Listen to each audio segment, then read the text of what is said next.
Welcome to the Tech Egg. Don't get scrambled. Enjoy the video.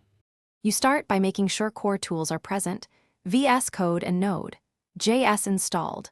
Open your project folder and create index.js right away so you can run something. Once done, run Node v and npm v to confirm versions.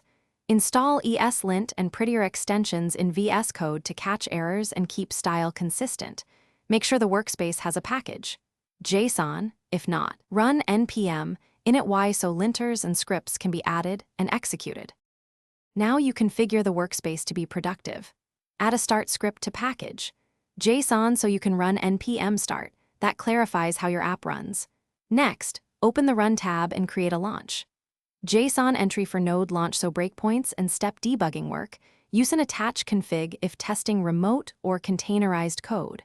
Also enable format on save and autosave, and set JavaScript file associations if needed. These steps let you iterate fast and inspect runtime behavior with breakpoints. You finish by running and validating your code.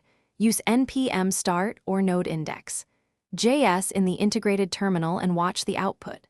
Once passing, run unit tests with jest and watch mode to catch regressions. Add test scripts for consistency.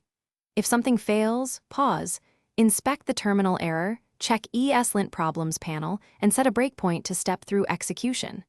If the debugger does not attach, confirm launch. JSON port and that source maps are enabled. Correcting that resolves most Thanks for watching. Consider subscribing if I helped unscramble your problems.